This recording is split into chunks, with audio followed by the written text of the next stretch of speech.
सो hi guys, इस video के अंदर मैं डेमोन्स्ट्रेट करने वाला हूँ सी और जावा लैंग्वेज के लिए कंपाइलर को कैसे डाउनलोड करते हैं, उसको कैसे इंस्टॉल करते हैं, उसका पाथ कैसे सेट करते हैं और जो हमारा VS कोड आईडी होता है उसको हम डाउनलोड करके कैसे सेटअप कर सकते हैं। बहुत सारे लोगों के अंदर को कंपाइलर और आईडी को सेटअप करने में प्रॉब्लम आ रही थी। किसी का पाथ नहीं सेट हो पा रहा था, किसी को सही आईडी की लिंक नहीं मिल पा रही थी, बहुत सारे लोग कंपाइलर नहीं डाउनलोड कर पा रहे थे। मेजॉरिटी लोगों को पाथ सेट करने में और कंपाइलर को डाउनलोड करने में प्रॉब्लम हो रही थी। और काफ़ी सारे लोगों ने मुझसे ये भी पूछा था कि मैं पर्सनली कौन सा आईडी यूज़ करता हूँ प्रोग्रामिंग के लिए। और जो मेरी लास्ट वीडियो थी उस पर भी एक दो डाउट आया था कि जो उसके अंदर काफ़ी सारे स्पेशल सिंबल आ रहे थे जो जनरली आईडीज़ के अंदर नहीं आते हैं। तो उसके रिगार्डिंग भी बहुत सारे लोगों ने पूछा था, तो वो सब चीज़ें भी इसके अंदर कवर करने वाला। और जो मेरा ये वीडियो बनाने का इंटेंट है, वीडियो बनाने का मेन इंटेंट यही है कि मैं जो सेटअप है वो तो मैं करना सिखा ही दूंगा, खैर तो वो ज़्यादा बड़ी चीज़ नहीं है। लेकिन मेन इंटेंट यही है कि मैं रीजनिंग एक्सप्लेन करना चाहता हूँ कि लाइक जो पाथ है उसको हम सेट क्यों कर रहे हैं। हर कोई वीडियो के अंदर पाथ सेट करके प्रोग्राम चला के दिखा देता है, बट नो वन एक्सप्लेन के जो पाथ सेट कर रहे हैं वो किस लिए सेट कर रहे हैं। जो कमांड लाइन है क्या उसकी हेल्प से भी हम प्रोग्राम को रन कर सकते हैं, और जो आईडी है आईडी को यूज़ करने का मेन बेनिफिट क्या है। तो I am gonna explain everything step by step. So जो वीडियो है वो थोड़ा लेंदी हो सकता है, लेकिन I promise this video is gonna last video about setup. इसके बाद आपको कोई और वीडियो देखने की नीड नहीं पड़ेगी। इवन आप दूसरे लोगों को भी सिखा पाएंगे कि कैसे आप पाथ वगैरह सेट कर सकते हैं और आईडी को इंस्टॉल कर सकते हैं। जो पर्टिकुलर टॉपिक्स मैंने इसके अंदर कवर किए हैं उन सबका टाइम स्टैम्प मैंने वीडियो के डिस्क्रिप्शन में डाला हुआ है। तो अगर किसी को कोई पर्टिकुलर सेक्शन ही देखना है तो वो टाइम स्टैम्प की हेल्प से स्किप करके जा सकता है। जितने भी लेकिन मैं आपको रिकमेंड करूँगा, अगर आप फर्स्ट टाइम देख रहे हैं तो आप पूरी वीडियो देखें ताकि आप अच्छे से सेटअप भी कर पाएँ, आपका कोई स्टेप मिस ना हो। मैंने वीडियो के अंदर बहुत सारे टिप्स ट्रिक एंड जो ट्विक वगैरह होता है वो सब भी एक्सप्लेन करा है। तो अगर आप पूरा वीडियो देखेंगे तो उससे आपकी काफ़ी हेल्प हो जाएगी। और अगर आप इसको रीविजिट कर रहे हैं, सेकंड टाइम देख रहे हैं, तो आप किसी पर्टिकुलर सेक्शन के ऊपर स्किप करके जा सकते हैं। टाइम स्टैम्प मैंने डिस्क्रिप्शन में डाल दिए। और जितने भी आईडी हैं या फिर जितने भी कंपाइलर वगैरह हैं, जितने भी लिंक्स हैं, सारे डाउनलोड लिंक आपको डिस्क्रिप्शन के अंदर मिल जाएंगे। तो डाउनलोड लिंक की टेंशन लेने की किसी को कोई नीड नहीं है। वैसे मैं वीडियो के अंदर भी एक्सप्लेन कर दूंगा मैंने कहाँ से सर्च करके क्या निकाला, क्योंकि इनकेस अगर कोई लिंक चेंज हो जाता है तो आप लोग ताकि उसको रिविजिट खुद से भी कर पाएँ। So I think that's enough for the introduction. And now let's start the main video. So firstly हम C कंपाइलर को डाउनलोड और इंस्टॉल करेंगे। तो इसके लिए मैं ब्राउज़र ओपन कर लेता हूँ। ब्राउज़र के अंदर हमें टाइप करना है min-gw -w64। ये जो min-gw है और -, है, इसके बीच में हमें स्पेस नहीं देना है। अगर हम स्पेस देंगे तो करेक्ट रिजल्ट नहीं आ पाएगा। तो मेक श्योर कि आप इसको एज इट इज़ टाइप करें। जो फर्स्ट वाली लिंक है वो हमें ओपन करनी है। इसके बाद समरी के साइड में फाइल्स का ऑप्शन है, इस पर क्लिक करना है। अब हम थोड़ा स्क्रॉल डाउन करेंगे तो लास्ट में हमको ये जो वेरियस डाउनलोड लिंक हैं ये मिलेंगे। इतने सारे लिंक को देख के घबराना नहीं है, आई am gonna guide you at every step. जो फर्स्ट वाला इंस्टॉलर है ये ऑनलाइन इंस्टॉलर होता है। जो हमारा min-gw कंपाइलर है इसको हम बेसिकली 3 तरीके से इंस्टॉल कर सकते हैं। तो ये जो ऑनलाइन इंस्टॉलर होता है इसकी हेल्प से, ये जो सेकंड वाला तरीका है ये जिप फाइल वाला तरीका है, और बहुत सारे जो आईडीज होते हैं जैसे कोड ब्लॉक्स है, कोड ब्लॉक्स के अंदर जो min-gw है वो बंडल्ड आता है। सेपरेट कोड ब्लॉक भी हम डाउनलोड कर सकते हैं लेकिन उसका बंडल्ड वर्जन भी आता है। तो मैं इस वीडियो के अंदर जो मेथड एक्सप्लेन करने वाला हूँ वो आर्काइव वाला मेथड है। ये मुझे पर्सनली काफ़ी अच्छा लगता है क्योंकि इसके अंदर कोई अननेसेसरी फाइल डाउनलोड नहीं करनी पड़ती और ये कभी अटकता भी नहीं है। ये जो ऑनलाइन इंस्टॉलर वाला मेथड होता है ना, ये बहुत बार दिक्कत करता है। तो इसलिए मैं आर्काइव वाला मेथड एक्सप्लेन करने वाला हूँ। And in my opinion this is the best method to download and install. तो ये जो लेटेस्ट वर्जन है min-gw w64 GCC 8.10, इसको हमें डाउनलोड करना है। तो ये जितने भी हैं इसके वर्जन दिए हुए हैं, तो इसके अंदर जो हमारा x86 64 POSIX SEH वाला जो वर्जन होता है इसको हमें डाउनलोड करना है बेसिकली। तो लेट्स क्लिक ऑन दिस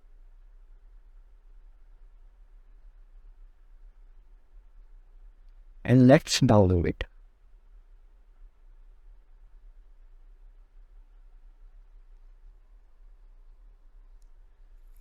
तो जो हमारा कंपाइलर है वो डाउनलोड हो चुका है। मैं इसको डाउनलोड फोल्डर में जाके नेविगेट कर लेता हूँ। तो ये जो हमारी फाइल है डाउनलोड हो चुकी। अब डाउनलोड करने के बाद एक्चुअल में ये जो फाइल है ये एक कंप्रेस फाइल है। इसके अंदर जितनी भी कंपाइलर की फाइल है वो ऑलरेडी दी हुई है, तो हमें इसे इंस्टॉल नहीं करना है। इसे हमें सिंपली किसी भी पर्टिकुलर लोकेशन के ऊपर पेस्ट कर देना है। तो इसको पेस्ट करने के लिए जो लोकेशन रिकमेंडेड होती है वो होती है सी ड्राइव। और उसके अंदर भी अगर इसको प्रोग्राम फाइल के अंदर डालेंगे तो ज़्यादा बेटर होगा, लेकिन हम इसको पर्टिकुलरली किसी भी लोकेशन से यूज़ कर सकते हैं। इसके ऊपर ऐसा कोई हार्ड एंड फास्ट रूल नहीं है, लेकिन जो बेस्ट प्रैक्टिस होती है मैं वो एक्सप्लेन करने वाला हूँ। तो I just cut it, Windows, then program files, और मेक श्योर कि आप इसको सी ड्राइव में डालें तो ज़्यादा बेटर रहेगा, कहीं कॉन्फ्लिक्ट नहीं करेगा फिर। सी ड्राइव, प्रोग्राम फाइल्स, और मैं यहाँ पे इसको पेस्ट कर देता हूँ। वही एडमिनिस्ट्रेटर परमिशन मांगा है तो इसको कंटिन्यू कर देते हैं। जो फाइल है वो पेस्ट हो चुकी है। अब ये जो एक जिप फाइल है ये कंप्रेस फाइल है, तो हमें इसको एक्सट्रैक्ट करना पड़ेगा। एक्सट्रैक्ट करने के लिए मैं विंडार का यूज़ करने वाला हूँ। आप किसी भी नॉर्मल सॉफ्टवेयर का यूज़ कर सकते हैं, या फिर विंडोज़ के अंदर भी फैसिलिटी होती है जिप फाइल को एक्सट्रैक्ट करने की। एक्सट्रैक्ट हियर, ये दोबारा परमिशन मांग रहा है, इसको परमिशन दे देते हैं।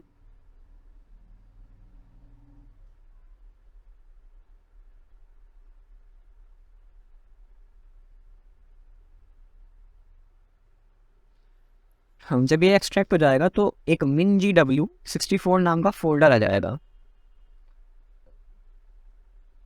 अब ये जो जिप फाइल है हम इसको चाहे तो डिलीट भी कर सकते हैं, और अगर आपको फ्यूचर में कभी इंस्टॉल करने के लिए ज़रूरत पड़े तो इसको आप यहाँ पे सेव भी करके रख सकते हैं। अब इस पर्टिकुलर फाइल की हमें नीड नहीं है, इसको हम डिलीट भी कर सकते हैं और किसी और लोकेशन पे मूव भी कर सकते हैं। मैं इसको फिलहाल के लिए डिलीट कर देता हूँ। हाँ, एंड वन मोर थिंग, ये जो वेबसाइट है कभी कभी वर्क नहीं करता है। तो ये जो पर्टिकुलर फाइल है लेटेस्ट वर्जन की, जो ये POSIX फाइल है, मैं इसको गूगल ड्राइव लिंक भी डिस्क्रिप्शन में डाल दूंगा।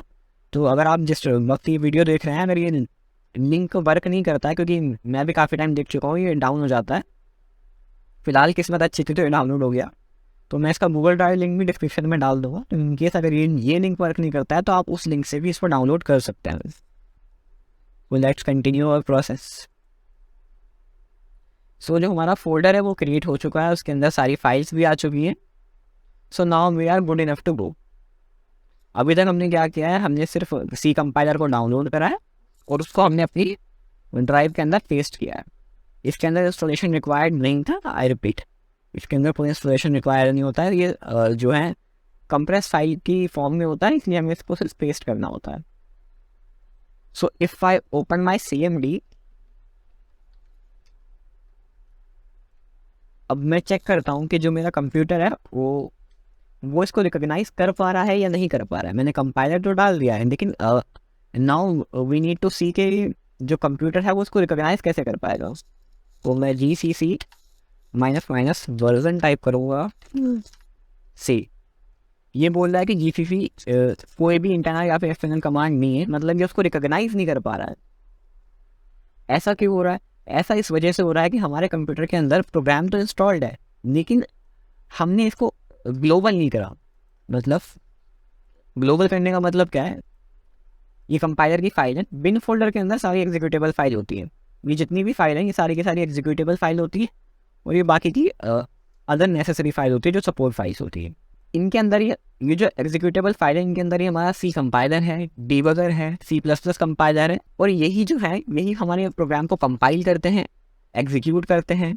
इन फाइल को ग्लोबली एक्सेस करने के लिए हमें ये बताना पड़ेगा कंप्यूटर को कि ये फाइल कहाँ पे रखी हुई है, कंप्यूटर के अंदर ये कहाँ पे रखी हुई है, इस पर्टिकुलर पाथ पे। लेकिन कंप्यूटर को ये पाथ अभी पता नहीं है, इसलिए कंप्यूटर इस कमांड को रिकॉग्नाइज नहीं कर पा रहा है। आई होप मैं क्या एक्सप्लेन करना चाह रहा हूँ आप समझ रहे होंगे। ये जो पर्टिकुलर कमांड है, ये पर्टिकुलर कमांड GCC फाइल के लिए है। GCC -- वर्जन हमें सी कंपाइलर का वर्जन बताती है, लेकिन जो कंप्यूटर है इस टाइम उसको नहीं पता कि जो ये GCC फाइल है कहाँ पे रखी हुई है, तो ये उसको एग्जीक्यूट नहीं कर पा रहा है। तो हमें कंप्यूटर को बताना होगा कि GCC फाइल कहाँ पे है पर्टिकुलरली। तो ये बताना ही क्या होता है, उस फाइल का पाथ सेट करना होगा हमें। आई थिंक इतना कंटेक्स्ट काफ़ी होगा। तो इसके लिए हमें पाथ सेट करना होता है। पाथ सेट करने के लिए हमें यहाँ पे टाइप करते हैं एनवायरमेंट वेरिएबल्स। एनवायरमेंट वेरिएबल्स के अंदर जाने के बाद हमको जाना होता है एनवायरमेंट वेरिएबल ऑप्शन पे। इसके बाद हम जाएंगे पाथ के ऊपर। पाथ के ऊपर जाने के बाद हमें एडिट सेलेक्ट करना होता है। एडिट के अंदर जाके हम न्यू पाथ ले लेंगे, और जहाँ पे भी ये सारी की सारी फाइल रखी हुई है, ये कौन सा फोल्डर है, बिन फोल्डर है, जो कि कहाँ है, सी ड्राइव के अंदर प्रोग्राम फाइल WinGW बिन। इस पूरे के पूरे पाथ को हम कॉपी कर लेंगे। जैसे ही मैं यहाँ पे क्लिक करूँगा ये सारा का सारा पाथ सिलेक्ट हो जाएगा। अब Ctrl+C या फिर राइट क्लिक किया से मैं इसको कॉपी कर लूँगा, और देन ये जो मेरा डायलॉग बॉक्स है, न्यू यहाँ से चला गया है, मैं दोबारा से न्यू पर क्लिक करना पड़ेगा, और मैं यहाँ पे इसको Ctrl+V या फिर पेस्ट ऑप्शन की हेल्प से पेस्ट कर दूँगा। Now I just need to press okay, again okay and okay. अब जो मेरा पाथ है वो सेट हो चुका है। मतलब अब कंप्यूटर को पता है कि जो GCC फाइल है वो कहाँ पे रखी हुई है। तो अगर मैं कोई कमांड दूंगा GCC फाइल के लिए, तो अभी उसको रिकॉग्नाइज कर लेगा।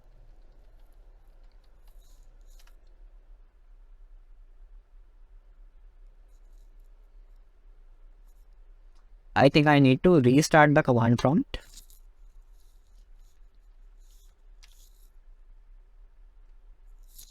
Now again I will type gcc --version c।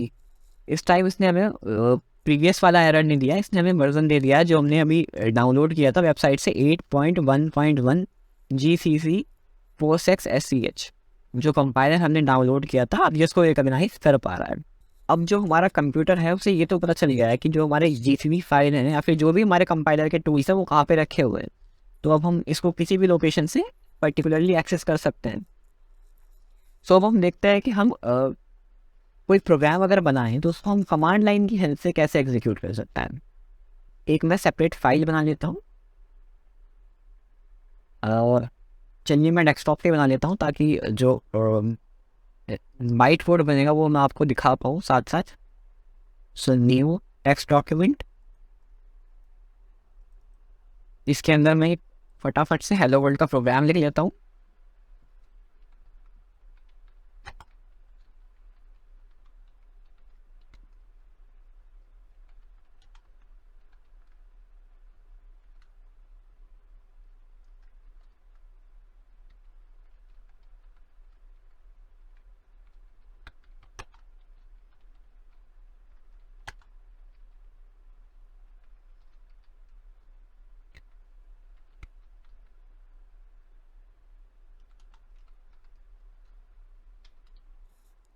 सो मैंने हेलो वर्ल्ड का प्रोग्राम टाइप कर लिया है।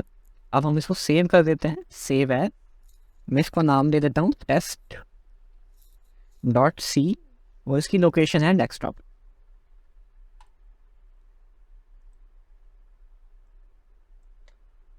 एक नई फाइल क्रिएट हो गई है जिसका नाम है test.c। अब हमें इस C फाइल को कंपाइल करना है पहले, और कंपाइल करने के बाद हमें इसको एग्जीक्यूट करना है। इस फाइल को एक्सेस करने के लिए, एग्जीक्यूट करने के लिए हमें इसकी डायरेक्टरी के अंदर आना होगा, पर्टिकुलरली यूजिंग कमांड लाइन। लेकिन अभी जो मेरी कमांड लाइन है वो अर्पित अग्रवाल डायरेक्टरी के अंदर है। तो मैं आपको एक बार डायरेक्टरी स्ट्रक्चर दिखा देता हूँ कि कौन सी डायरेक्टरी के अंदर मैं हूँ पर्टिकुलरली।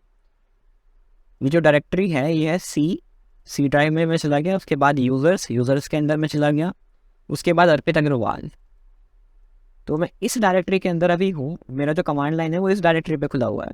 बाय डिफ़ॉल्ट हमेशा इसी डायरेक्टरी के ऊपर कमांड लाइन खुलता है।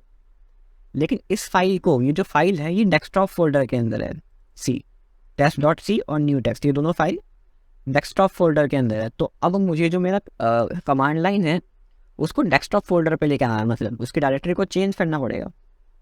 तो इसके लिए मैं क्या सिंपली यहाँ पे CD डेस्कटॉप टाइप कर दूँगा। ये एक कमांड होता है बेसिकली। तो अब मैं डेस्कटॉप के अंदर आ चुका हूँ। आई थिंक मोस्ट ऑफ जो लोग हैं वो कमांड लाइन के साथ ज़्यादा कंफर्टेबल नहीं होंगे। सो इसका मैं एक अल्टरनेटिव भी बता देता हूँ। अगर हमें किसी भी पर्टिकुलर डायरेक्टरी के अंदर कमांड लाइन ओपन करनी होती है तो या तो हम यहाँ से ओपन करके उसको CD करके डायरेक्टरी चेंज करके जा सकते हैं, वरना एक शॉर्टकट भी होती है। पहले मैं इसको क्लोज कर देता हूँ। जैसे मुझे डेस्कटॉप के अंदर मुझे इस फाइल को एग्जीक्यूट करना है, तो मुझे डेस्कटॉप के अंदर कमांड लाइन ओपन करना है। तो मैं डेस्कटॉप डायरेक्टरी के अंदर आ गया और ये जो ऊपर पैथ दिया हुआ था मैं इस पर क्लिक करूँगा। इस पर क्लिक करने के बाद ये पूरा पैथ सेलेक्ट हो जाएगा। Now I just press back space, now I will type CMD and hit enter. तो जो मेरा कमांड लाइन है वो डायरेक्टली इस डायरेक्टरी के अंदर ओपन हो जाएगा। ये पूरे कंप्यूटर के अंदर कोई भी डायरेक्टरी हो, अगर हमें वहाँ पे कमांड लाइन ओपन करना है तो हम ऐसे कर सकते हैं। ये पर्टिकुलरली सिर्फ इसी डायरेक्टरी पे ही हर डायरेक्टरी के ऊपर एप्लीकेबल है। तो अब मैं इस फाइल को कंपाइल कर लेता हूँ। फिलहाल हमारे डेस्कटॉप के ऊपर सिर्फ 2 फाइल हैं, test.c और ये जो टेक्स्ट फाइल मैंने क्रिएट करी थी। बाकी ये जो 2 है ये आइकन है, इनका इनसे कोई रिलेशन नहीं है। तो अब मैं कमांड टाइप कर देता हूँ यहाँ पे gcc test.c।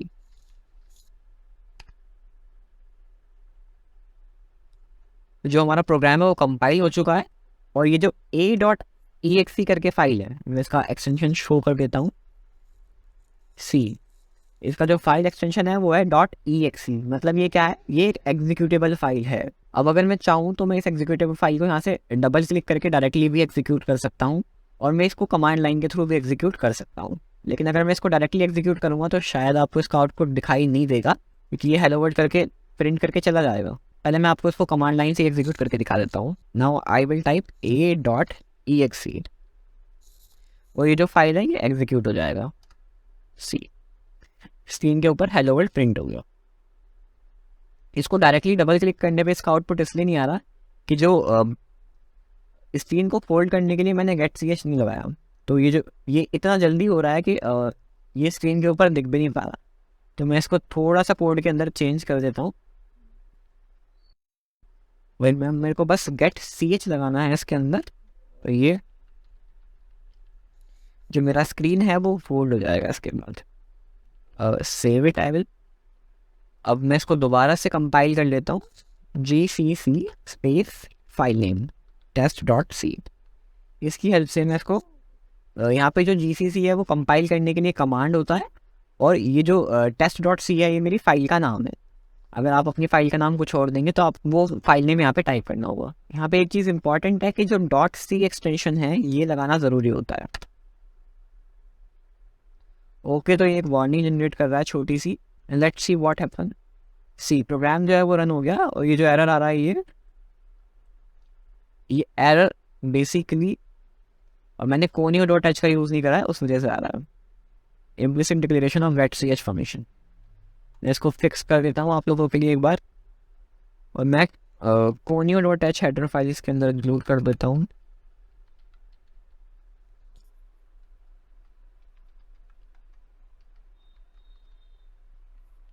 And I will save it.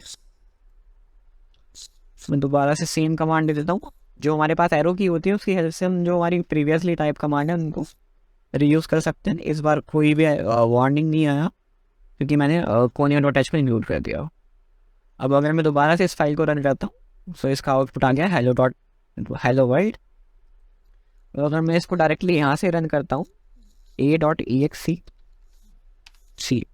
Same outputs, और जैसे ही मैं कोई कैरेक्टर एंटर करूँगा तो get.ch का काम पूरा हो जाएगा और मेरे को नेक्स्ट कमांड टाइप करने के लिए स्पेस मिल जाएगा।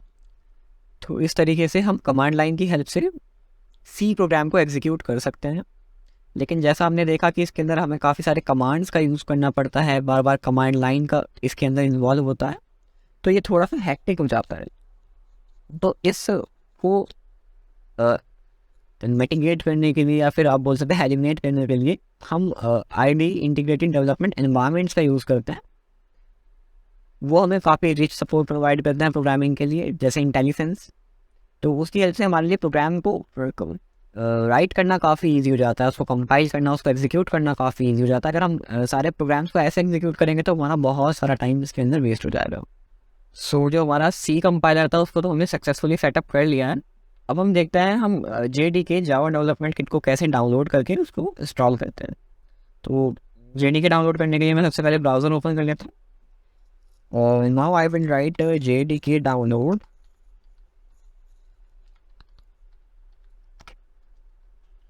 और जो फर्स्ट ओरेकल का लिंक है मैं इसको ओपन कर लूँगा। अब जो हमारी JDK होती है उसके बहुत सारे वर्जन होते हैं। बहुत सारे लोग जावा 8 को प्रेफर करते हैं, बहुत सारे लोग जावा का जो लेटेस्ट वर्जन है वो प्रेफर करते हैं। कुछ स्पेसिफिक काइंड ऑफ एप्लीकेशन के लिए जावा 11 डिफाइड होता है। तो आप अपनी रिक्वायरमेंट के अकॉर्डिंग आपको जो भी वर्जन चाहिए हो, जैसे अगर आप कोई प्रोजेक्ट वगैरह बना रहे हैं और आपको फैकल्टी ने रिकमेंड करा है जावा 8, तो आप यहाँ से जावा 8 भी डाउनलोड कर सकते हैं। मैं आपको पर्टिकुलर फाइल बता देता हूँ, जैसे ये जावा 8 है।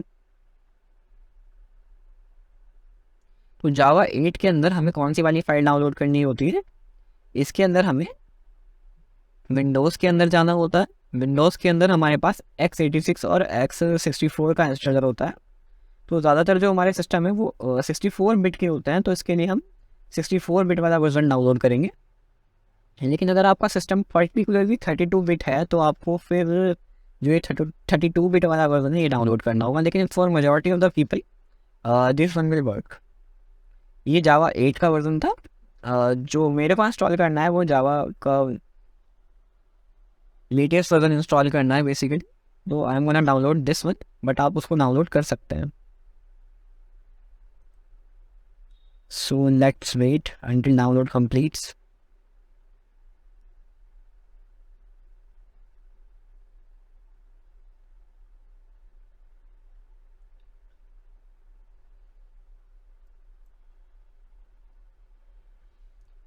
एंड जितने भी डाउनलोड लिंक्स हैं मैं उन सबको डिस्क्रिप्शन में अपडेट कर दूंगा, तो आप उसको डायरेक्टली डाउनलोड कर सकते हैं। आपको सर्च करके पेज विजिट करने के लिए नहीं पड़ेगी। और साथ साथ मैंने टाइम स्टैम्प्स भी अपलोड करे हुए हैं, तो अगर किसी को पर्टिकुलरली कोई स्पेसिफिक पार्ट देखना हो तो वो उसको स्किप करके देख सकता है। सो हमारी फाइल डाउनलोड हो चुकी है। अब सी हियर इट इज़। तो इसको हमें सिंपली डबल क्लिक करके इंस्टॉल कर लेना। I will click on yes and then next.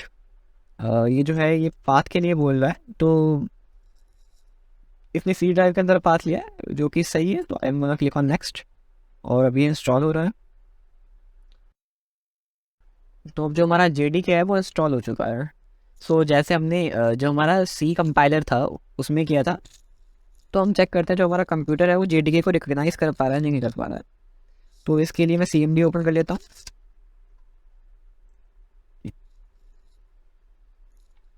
और यहाँ पे मैं कमांड टाइप करूँगा जावा C version.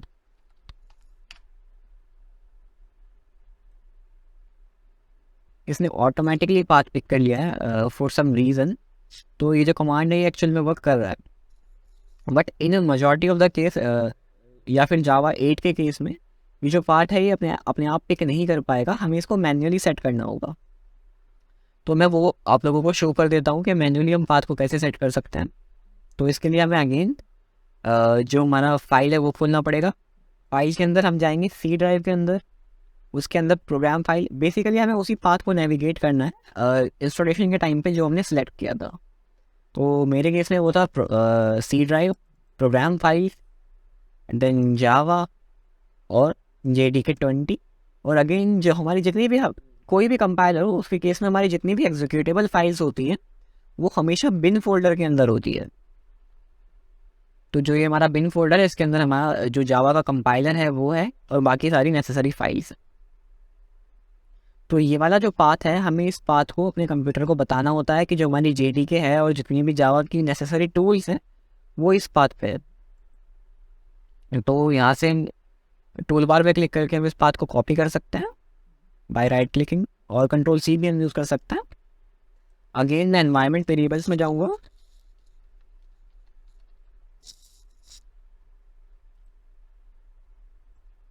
Then last option environment variables, and then I will click on path, then new, sorry, then edit, then new, और मैं यहाँ पे ये पाथ कॉपी कर दूँगा, सॉरी पेस्ट कर दूँगा।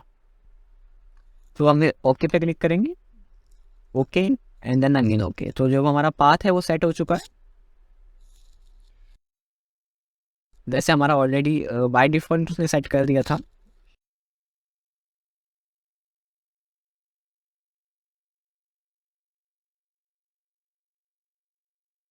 एज यू सी हमारी जो फाइल है वो वर्क कर रही है। तो हम जावा प्रोग्राम भी एक बना लेते हैं कि उसको हम कमांड लाइन की हेल्प से कैसे रन कर सकते हैं। तो मैं जो मैंने लास्ट टाइम टेक्स्ट फाइल बनाया था मैं उसी का यूज़ कर रहा हूँ। फटाफट से मैं इसके अंदर एक जावा का हेलो वर्ल्ड प्रोग्राम लिख देता हूँ।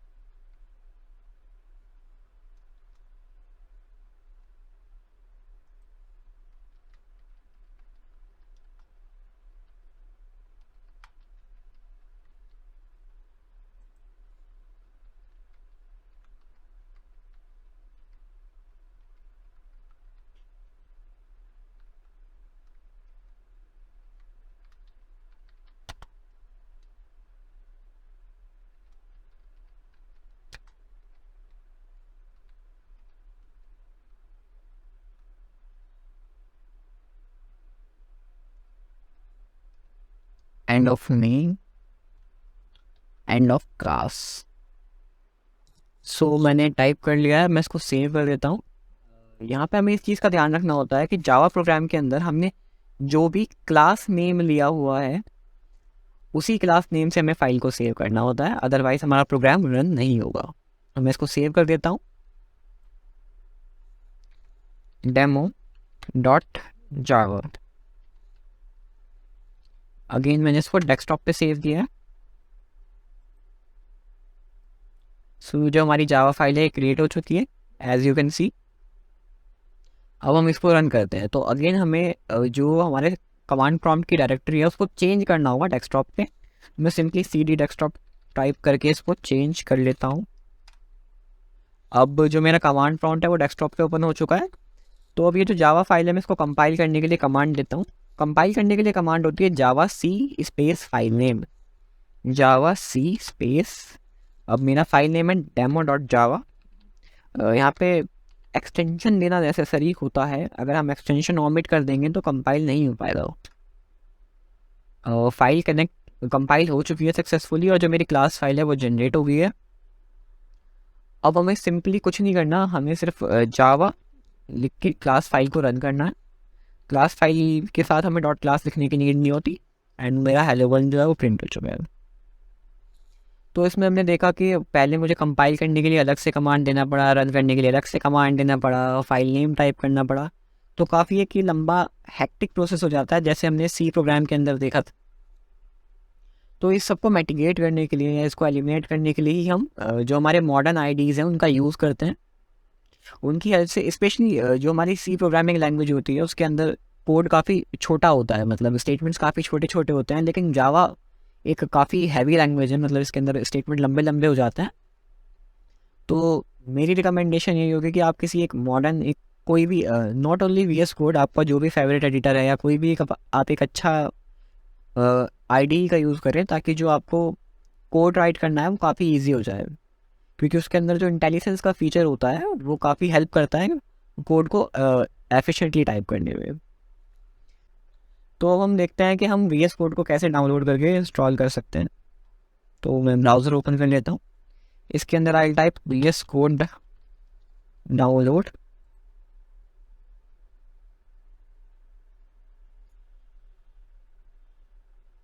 जो फर्स्ट लिंक आएगी code.visualstudio.com, इसको ओपन कर लेंगे।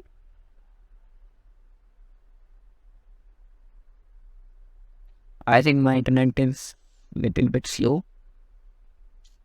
Now it's working fine. तो यहाँ पे ये लिनक्स के लिए, मैक के लिए और विंडोज़ तीनों के लिए ऑफर कर रहा है। तो I think majority of the user जो है वो विंडोज़ ही यूज़ कर रहे, लेकिन अगर कोई मैक वाला बंदा भी है तो उसे मैक के लिए इंस्टॉल कर सकता है। By the way this tutorial is specifically for Windows, so हम विंडो को ही कंसीडर करके चलेंगे। विंडोज़ पे क्लिक करें, ये कुछ डाउनलोड हो जाएगा आपके सिस्टम के अकॉर्डिंग। फटाफट से मैं इसको डाउनलोड कर देता हूँ।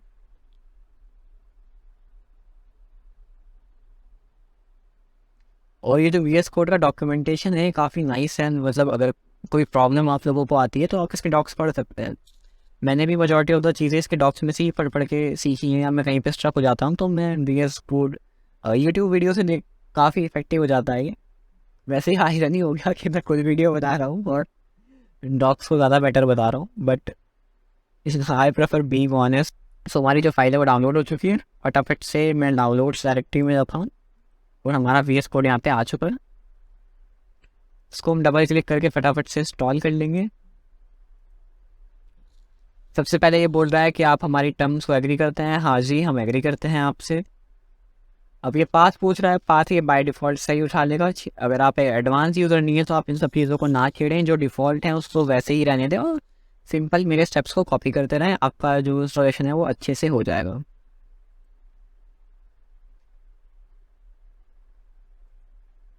अगर आपको स्टार्ट मेन्यू पे इसके डायरेक्टरी चाहिए, वैसे रिकमेंडेड नहीं है तो आप इसको चेक कर सकते हैं। मैं नेक्स्ट कर रहा हूँ। यहाँ पे एक इम्पॉर्टेंट है कि आप डेस्कटॉप आइकन को सिलेक्ट कर लें ताकि जो डेस्कटॉप पे इसके लिए आइकन है वो आ जाए। और अगर आपको पर्टिकुलरली फाइल्स के अंदर से कोई फोल्डर ओपन करने की हैबिट है तो आप इन दोनों ऑप्शन को स्पेसिफिकली चेक मार्क कर सकते हैं। मेरे को basically it's kind of personal preference thing. मुझे बेसिकली जो एडिटर है उसके अंदर से नेविगेट करना ज़्यादा पसंद है, तो मैं इनको चेक मार्क नहीं करता। लेकिन अगर बहुत सारे लोग प्रेफर करते हैं तो इसको आप अपने अकॉर्डिंग देख सकते हैं। और अगर आप एक बेसिक यूज़र हैं या आप फर्स्ट टाइम ट्राई कर रहे हैं तो मैं आपको यही बोलूँगा, आप इसको फ़िलहाल छोड़ दें, बाद में आप इसको इन फ्यूचर यूज़ कर सकते हैं। अब ये सिंपली इंस्टॉल का ऑप्शन आ गया, मैं क्लिक करके इंस्टॉल कर लेता हूँ।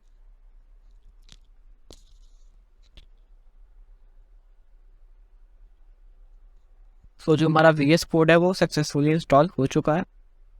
इसको लॉन्च कर लेते हैं।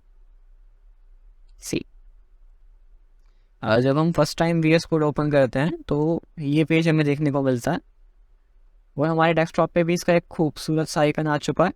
वी एस कोड का जो पार्ट है मैंने उसको दो सेक्शन में डिवाइड करा है। फर्स्ट के अंदर मैं बेसिक सेटअप रखने वाला हूँ, जिसके अंदर जो बेयर मिनिमम चीज़ें हैं मैं वो बता दूंगा।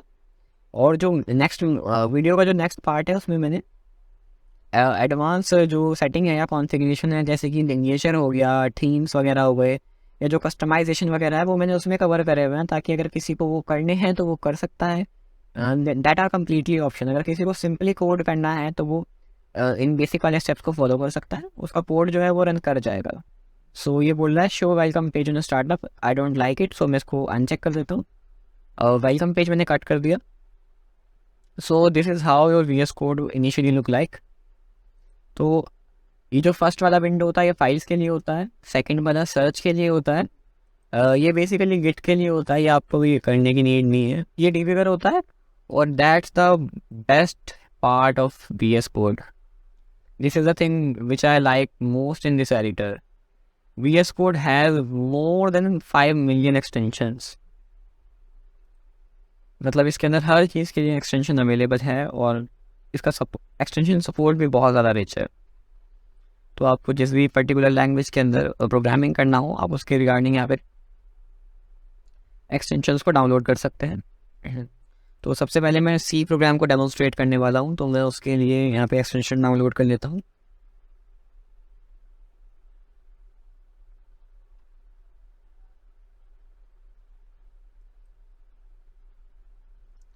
सो ये वाला जो पर्टिकुलर एक्सटेंशन है ये सी लैंग्वेज के लिए हमें इंटेलिजेंस और अदर फीचर्स प्रोवाइड करता है, डिबगिंग, कोड ब्राउजिंग, etc।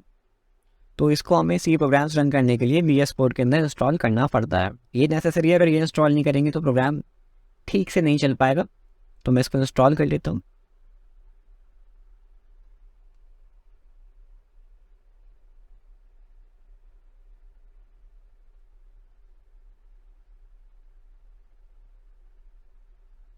ये इंस्टॉल हो रहा है। मैं आप लोगों को रिकमेंड करूँगा कि आप ये जितना भी प्रोसेस है, स्पेसिफिकली वी एस कोड वाला प्रोसेस है, इसको आप वाईफाई पर ही करें, क्योंकि ये थोड़ा ज़्यादा इंटरनेट हंगरी होता है। इसके जो एक्सटेंशन है वो डाउनलोड होने में मोबाइल डेटा पे थोड़ा दिक्कत करेंगे। तो मेरा रिकमेंडेशन यही होगा कि आप इसको वाईफाई पे करने की कोशिश करें। अगर आपके पास अवेलेबल नहीं है तो कहीं पे भी आप आसपास फ्रेंड वगैरह के हेल्प से कर सकते हैं इसको। ये वन टाइम ही सेटअप होता है, उसके बाद इशू नहीं आएगा। तो ये इंस्टॉल हो चुका है।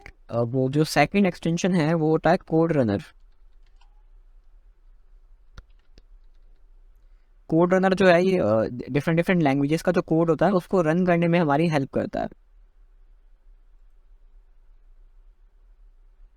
वरना हमें कोड को कमांड के थ्रू रन करना पड़ता है, पर कोड रनर की हेल्प से हम उसको बटन की हेल्प से एग्जीक्यूट कर सकते हैं। ये बटन जो है ये कोड रनर की वजह से ही आ रहा है, दिस बटन। सो ये दोनों एक्सटेंशन काफ़ी हैं। जैसे कि मैंने बोला था, मैं जो वी एस कोड का फर्स्ट पार्ट है उसको सिंपल रखने वाला हूँ, तो मैं ज़्यादा कुछ चीज़ें इसके अंदर नहीं कर रहा।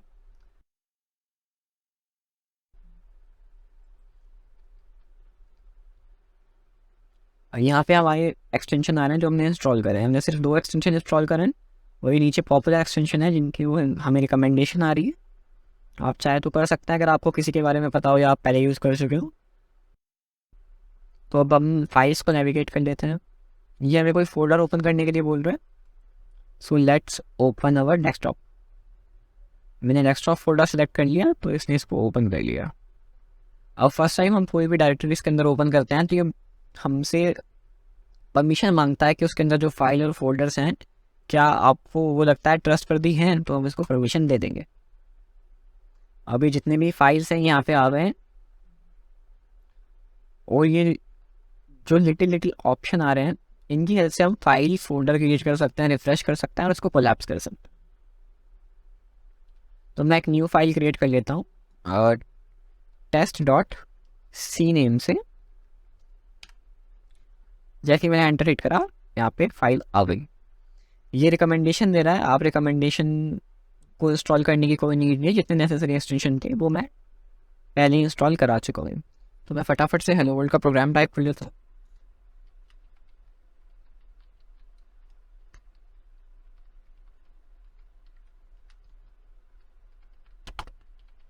तो जैसा आप देख रहे होंगे मुझे काफ़ी सारे अच्छे अच्छे सजेशन दे रहा है। ये जितने भी सजेशन आई आईडी की वजह से आ रहे हैं।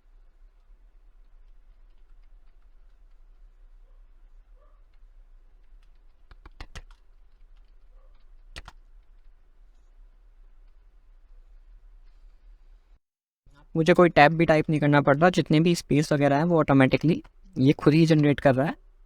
तो इसने मेरा जॉब काफ़ी आसान कर दिया है। अब ये जो वाइट डॉट आ रहा है ये इंडिकेट करता है कि जो मेरा प्रोग्राम है अभी तक सेव नहीं है। तो मतलब पहले मुझे इसे सेव करना पड़ेगा। कंट्रोल एस की हेल्प से मैंने इसको सेव करा। अब यहाँ से मुझे ये फिलहाल फर्स्ट ऑप्शन सेलेक्ट होता है बाय डिफ़ॉल्ट, तो हमें सेकंड ऑप्शन को चेक करना है। अब जो मेरा कोड है वो रन हो गया। यू कैन सी यहाँ पे आउटपुट आ चुका है हेलो वर्ल्ड। तो जो हमारा सी का कोड है वो वी एस कोड के अंदर सक्सेसफुली रन कर रहा है। आप इसे डिफरेंट प्रोग्राम्स के ऊपर टाइप कर सकते हैं। अगर आपने सारे steps as it is follow करे हैं तो आपका कोड 110% रन करेगा। That's my guarantee, that's my words. Provided अगर आपने पहले से ही कोई अदर कंपाइलर या अदर चीज़ें इंस्टॉल ना करी हुई हो। अगर आपका फ्रेश सिस्टम है, मतलब आपने फ्रेश विंडोज़ का इंस्टॉलेशन किया हुआ है, तो आप इन स्टेप्स को ब्लाइंडली फॉलो कर सकते हैं। आपका कोड 110% वर्क करेगा। लेकिन अगर आपने प्रीवियसली कोई सॉफ्टवेयर, कोई अदर कंपाइलर या कुछ भी अलग से इंस्टॉल करा हुआ है तो उसको आप हटाने की ट्राई करें पहले, उसके बाद ये सारे स्टेप फॉलो करें। वैसे मैंने जानबूझ के वो जो सी कंपाइलर है आर्काइव वाला इंस्टॉल किया था, ताकि अगर किसी के फाइल में कोई कॉन्फ्लिक्ट भी हो तो वो उसकी हेल्प से रिजॉल्व हो जाए। सो जो मेरा प्रोग्राम है वो रन कर चुका है। अब हम एक सैम्पल जावा में कोड भेज लेते हैं। तो जावा के लिए भी हमें सिंपली एक्सटेंशन डाउनलोड करना पड़ेगा जो जावा के लिए हमें सपोर्ट प्रोवाइड करेगा। तो जैसे ही मैंने जावा टाइप करा यहाँ पे बहुत बहुत सारे एक्सटेंशन आ चुके हैं, but we only require this one. ये जो रेड कलर का मग आ रहा है ये वाला एक्सटेंशन हमें इंस्टॉल करने की नीड होती है। ये हमें इंटेलिजेंस फॉर्मेटिंग जितनी भी नेसेसरी चीज़ें हैं जावा के लिए हमें प्रोवाइड कर देता है।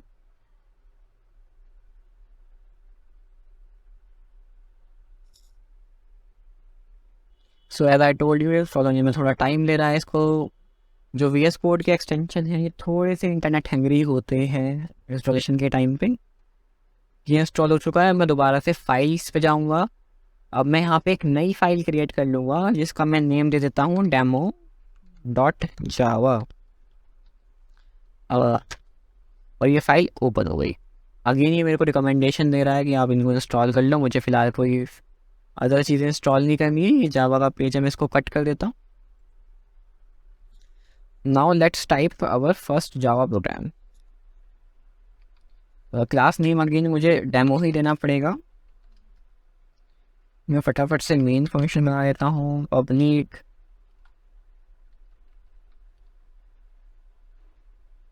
Static void main string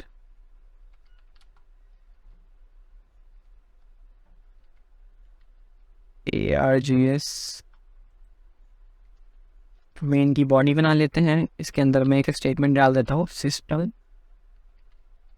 dot out dot print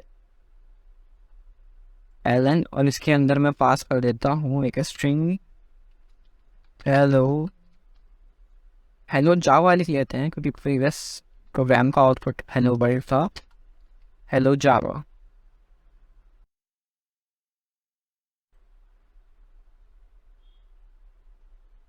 so मेरे को एक एरर दे रहा है कि class dot Java dot language. First time ये इसलिए नहीं रन हुआ था क्योंकि मैंने फाइल को सेव नहीं करा था बस। तो ये जो कोड है ये यहाँ पे ठीक से रन नहीं कर पाता कई बार आउटपुट बॉक्स के अंदर। तो इसके लिए एक छोटा सा सेटिंग होता है, मैं वो आपको वो बता देता हूँ। इसके लिए हम सेटिंग्स पे जाएंगे। यहाँ पे हमको टाइप करना होता है रन इन टर्मिनल।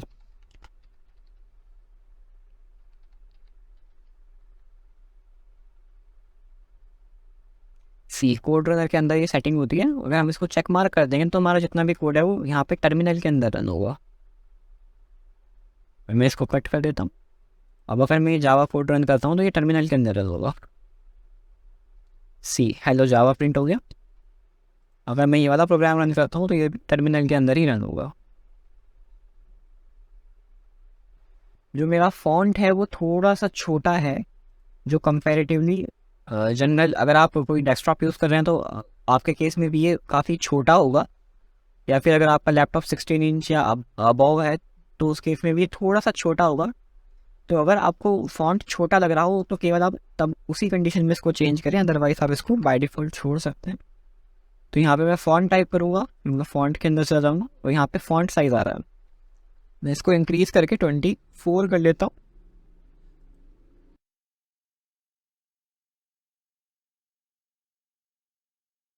अगर आपने सारे स्टेप्स को फॉलो करा है तो आपका भी जो कंपाइलर है वो अच्छे से सेटअप हो गया होगा और आईडी। सो अभी तक हमने अपना सी जावा कंपाइलर और VS कोड को सेटअप कर लिया है। अब हम कुछ सेटिंग्स देखते हैं जिनकी हेल्प से हम हमारा जो VS कोड है उसकी अपीयरेंस को थोड़ा एनहेंस कर सकते हैं। जो हमारा कोड का स्टाइल है उसको थोड़ा सा एनहेंस कर सकते हैं। ये जितने भी ट्वीक हम करने वाले हैं ये सारे के सारे ऑप्शनल हैं। हमारा एडिटर जो है फिलहाल वर्किंग स्टेट में, हम इसकी हेल्प से अच्छे से प्रोग्रामिंग कर सकते हैं।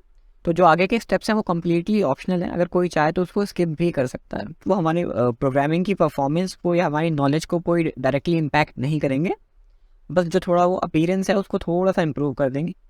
सो एज आई प्रॉमिस कि मैं जो अपना पर्सनल सेटअप यूज़ करता हूँ उसके बारे में मैं सारी चीज़ें शेयर करने वाला हूँ।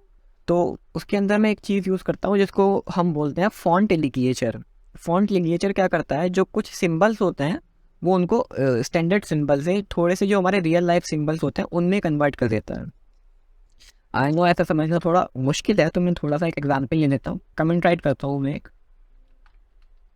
हेलो वर्ल्ड प्रोग्राम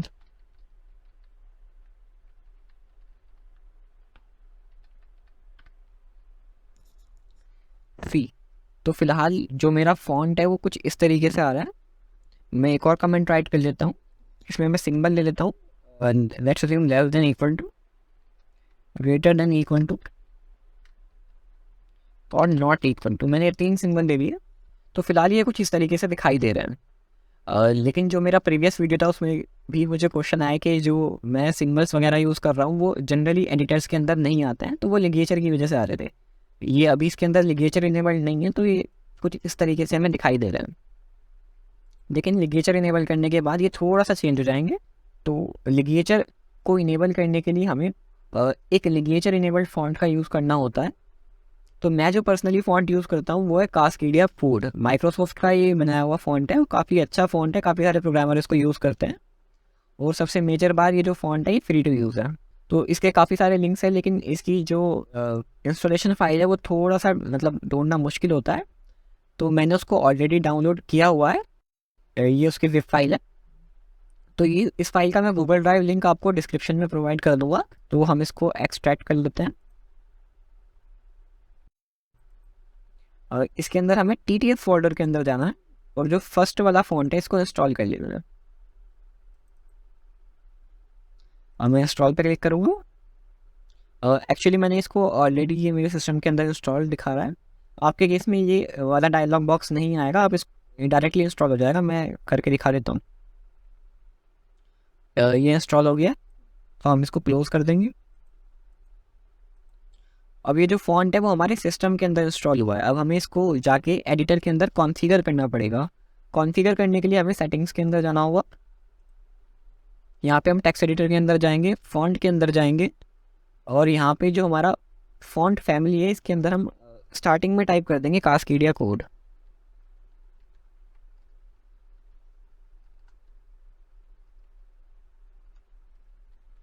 अब कोमा लगा के इसको स्पेस से सेपरेट कर देंगे। तो फॉन्ट फैमिली के अंदर जितने भी फॉन्ट होते हैं उसमें जो सबसे पहले फॉन्ट लिखा होता है सबसे पहले वो यूज़ होता है। अगर उसका कोई कैरेक्टर अनअवेलेबल होता है तो सेकंड फॉन्ट यूज़ होता है, then third and then so on. तो जो हमारा डिफ़ॉल्ट फॉन्ट है वो कास्केडिया कोड है इसके अंदर। अब हमने फॉन्ट तो ऐड कर लिया, लेकिन अभी भी जो हमारा लिगेचर है वो इनेबल नहीं हुआ। लिगेचर को इनेबल करने के लिए हमें एक और सेटिंग इनेबल करनी होती है। उस सेटिंग को हम बोलते हैं फॉन्ट लिगेचर। इसके लिए हमें जेसन फाइल को एडिट करना होता है। तो हम जेसन फाइल ओपन कर लेंगे और यहाँ पे ये लिगेचर का ऑप्शन आ रहा है, एडिटर फॉन्ट लिगेचर्स। बाय डिफ़ॉल्ट इसके अंदर फॉल्स लिखा हुआ है। इसको हम कट करके यहाँ से ट्रू टाइप कर देंगे और इस फाइल को हम Ctrl+S से सेव कर देंगे। जैसे ही मैं इसको सेव करूँगा यहाँ पे जो चेंजेस हैं वो रिफ्लेक्ट हो जाएंगे।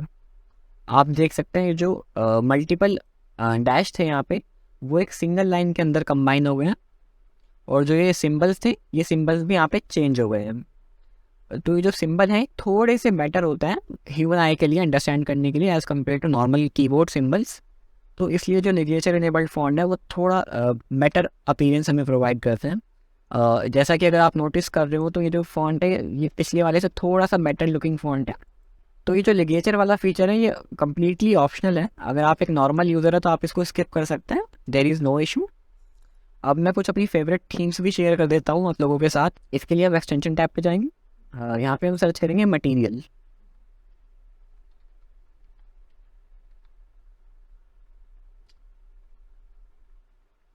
तो यहाँ पे ये जो मटेरियल थीम है हम इसको इंस्टॉल कर लेंगे। ये इंस्टॉल हो चुकी है। और ये जो फर्स्ट वाला ऑप्शन है मटेरियल आइकन थीम, हम इसको भी इंस्टॉल कर लेंगे। आइकन थीम है ये हमें बेसिकली आइकन प्रोवाइड करती है और जो ये मटेरियल थीम है ये हमें ये हमारे एडिटर के लिए होती है। इसको हम यहाँ से भी डायरेक्टली सेट कर सकते हैं, बट हम इसको सेटिंग्स में से सेट कर लेंगे। सेटिंग्स, थीम्स और कलर थीम। यहाँ पे हमारे VS कोड के अंदर जितनी भी अवेलेबल थीम है वो सारी की सारी लिस्टेड है।